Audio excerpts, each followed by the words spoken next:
దిగిరాకుంటే దిగిపోవాల్సిందే. BC బిల్లులకు తక్షణం ఆమోదం తెలపండి. తెలంగాణ పోరాట స్ఫూర్తిని తక్కువ అంచనా వేయొద్దు. ఢిల్లీలో బీసీ రిజర్వేషన్ల ధర్నాలో ప్రధాని మోడీపై సీఎం రేవంత్ వ్యాఖ్యలు.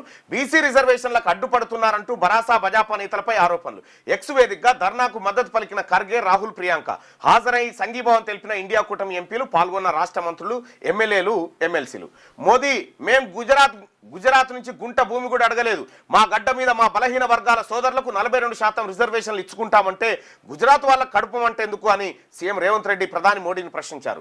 విద్యా, ఉద్యోగాలు, స్థానిక సంస్థల ఎన్నికల్లో బీసీలకు 42% రిజర్వేషన్లపై అసెంబ్లీలో చేసిన బిల్లులు ఆర్డినెన్స్ కు రాష్ట్రపతి వెంటనే ఆమోదం తెలపాలన్న డిమాండ్తో కాంగ్రెస్ బుధవారం ఢిల్లీలోని జంతర్ మంతర్లో నిర్వహించిన భారీ ధర్నాలో రేవంత్ రెడ్డి ప్రసంగించారు. తెలంగాణలో 4 కోట్ల మంది ప్రజల అభిష్టం మేరకు శాసనసభలో ఈ బిల్లు ప్రవేశపెట్టమని చెప్తా ఉన్నారు. రాష్ట్రపతిని కలవడానికి అపాయింట్మెంట్ దొరకలేదా? ఒక తెలంగాణ రాష్ట్రంలో ఉన్నటువంటి అధికార పార్టీ లీడర్షిప్ అంతా పోయి ఢిల్లీలో కూర్చుంటే 5 నిమిషాలలో అపాయింట్మెంట్ వస్తుంది. మరి ఎందుకు రావట్లేదు? ద్రౌపది ముర్ము గారు ఇక్కడే ఉన్నారు ఢిల్లీలోనే. లోక్సభ విపక్ష నాయకుడుగా ఉన్నటువంటి రాహుల్ గాంధీ గారు నేరుగా పోయి కలవచ్చు, ప్రధానమంత్రిని కలవచ్చు. మరి ఈ సమూహాన్ని ఎందుకు తీసుకుపోలేకపోయిండు? అంటే ఇది బీజేపీ కోసం పెట్టిరా, ధర్నా బీసీల కోసం పెట్టిరా?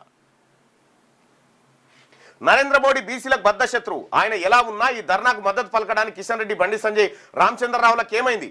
మీరు మళ్ళీ తెలంగాణకు వచ్చి బీసీలు, దళితులు, గిరిజనుల ఓట్లు అడగరా? తెలంగాణలో మీ అవసరం తీరిపోయిందా?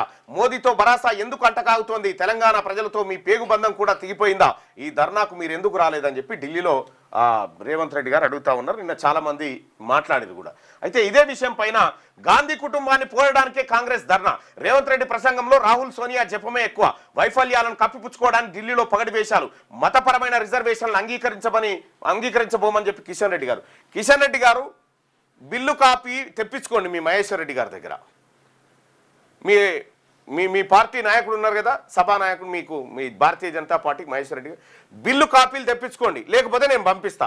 ఆ బిల్లులో ఎక్కడైనా మతం అనేటువంటి అంశం ఉంటే ఆపేసేయండి.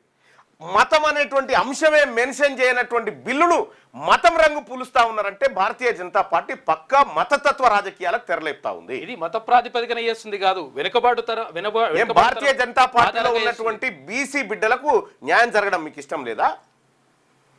వాళ్ళు రేపు పొద్దుగాల స్థానిక సంస్థల ఎన్నికల్లో పోటీ చేయకూడదా? ఏమని పెట్టి అడుగుతారు? మేము బీసీ బిల్లుని అడ్డుకున్నాం, మా కోట్లు ఏమని చెప్పి అడగగలుగుతారా? వాళ్ళకి ముఖం ఉంటుందా?